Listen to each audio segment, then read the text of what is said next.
एक बूढ़े भिखारी की अनोखी कहानी। मैंने देखा कि कोई उसको खाना देता, कोई उसको मारता, पर प्रतिदिन एक भिखारी दरवाजे के पास आकर भीख मांगता था और घर का मालिक हमेशा घर के बाहर आते ही उसे देखकर फिर जाया करता। कई बार उसके लिए गालियां भी बकता। वो कहता, तू जिंदा ही क्यों है?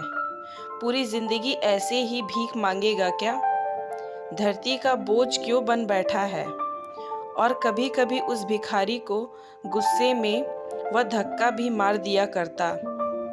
इतना कुछ हो जाने के बावजूद अधिकारी के मुंह से सिर्फ यही निकलता कि भगवान तुम्हारे पापों को माफ करे। एक बार सेठ को धंधे में बड़ा नुकसान होने की खबर मिली।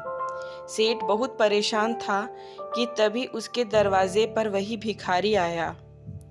गुस्से में अपना आपा खोते हुए सेठ ने उस भिखारी को पत्थर दे मारा। पत्थर लगने के कारण भिखारी का सर फूट गया और उसके सर से खून बहने लगा। फिर भी दर्द से कहरते हुए भिखारी ने इतना ही कहा, भगवान तुम्हारे पाप को माफ करे।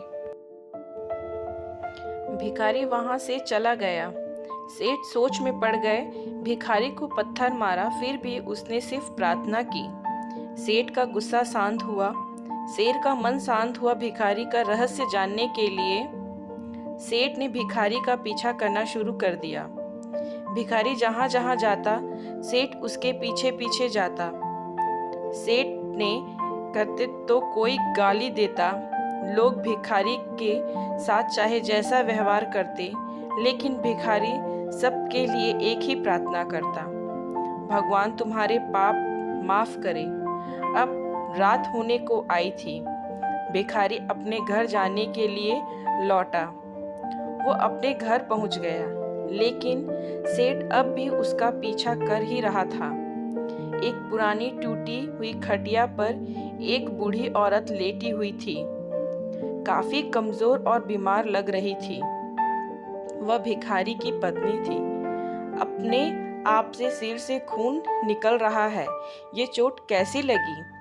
पति को वापस आता देख वह खाट से उठ खड़ी हुई।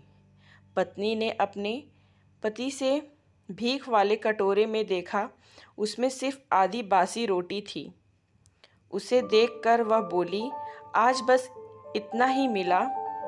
और हाँ, बूढ़ा भिखारी बोला, आज बस इतना ही मिला। किसी ने कुछ दिया ही नहीं।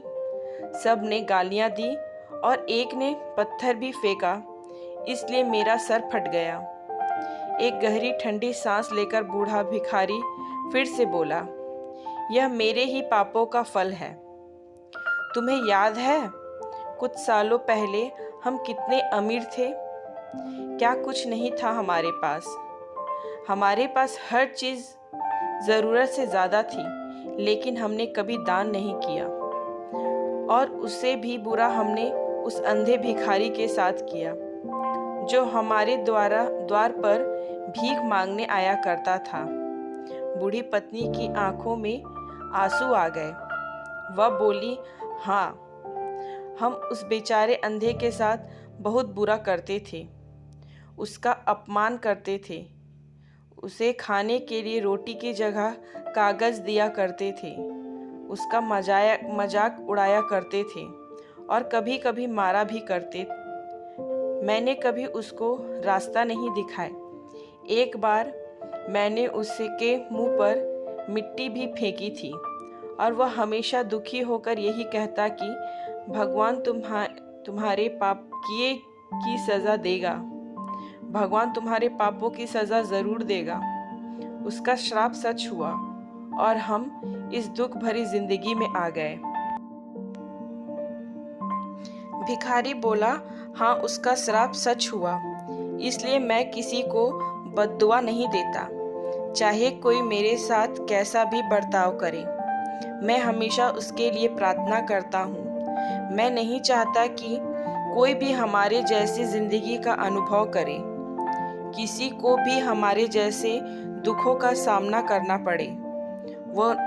वो नहीं जानते कि वह कितना बड़ा पाप कर रहे हैं।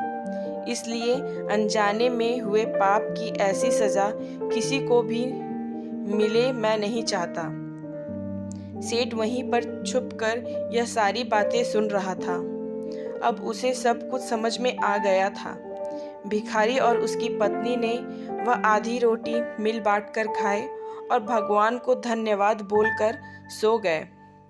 अगले दिन बड़ा भिखारी फिर से भीख मांगने गया। सेठ के घर के पास जाते हैं सेठ ने पहले से गरम रोटियां उसके लिए निकाल रखी थी। उसे देते हुए सेठ विनम्रता से बोला, माफ़ कर दीजिएगा बाबा, उसे बहुत बड़ी गलती हो गई। बूढ़ा भिखारी बोला, भगवान तेरा भला करे। इतना कहकर वह आगे निकल गया।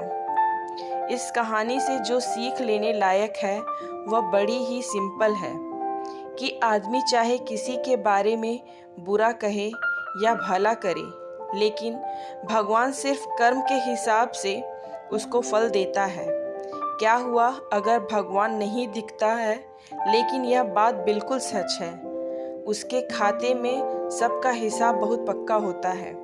इसलिए जब किसी के लिए कुछ भी करो तो अच्छा ही करो।